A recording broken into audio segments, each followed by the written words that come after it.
அதாவது ஒரு மனிதனுடைய பிறப்பு அம்சத்தை பற்றி முதல்ல தெரிஞ்சுக்கணும்ப்பா. சில மனிதனுடைய வாழ்க்கையில் பிறப்பு 24 ஆண்டுகளுக்கு கஷ்டப்பட்டுக்கிட்டே இருப்பான். சில பேர்கள் 12.25 ஆண்டுகள் கஷ்டப்படுவான். சில பேர்கள் 7.25 ஆண்டுகள் கஷ்டப்படுவான். சில பேர் 2.25 ஆண்டுகள் கஷ்டப்படுவான். இப்படி 3 விதமான பிரிவுகளை சார்ந்தது மனிதனுடைய கஷ்டகாலம். அதுக்கு பேர் சகட யோகம் அப்படின்னு அர்த்தம்.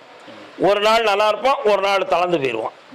ஒரு 10 நாட்கள் உயர்ந்து வருவான், 15ஆவது நாள் வந்து கீழே விழுந்துருவான். இதுக்கு பேர் சகட யோகம். இந்த சகட யோகத்தில் பிறந்தவங்களுக்கு இப்படி ஒரு வாழ்வு, ஒரு தாழ்வு, ஒரு உயர்வு, ஒரு தாழ்வு என்பது இருந்து கொண்டே இருப்பது இயல்பின் தன்மை. யோகம் மொத்தம் எத்தனைடா? ஜாதகத்தில் யோகம் எத்தனை? கஜகேசரி யோகம் தெரியுமா உனக்கு? பிதுர் யோகம் தெரியுமா?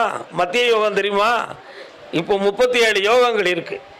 இதில் சகட யோகம்னு இருக்கிறது.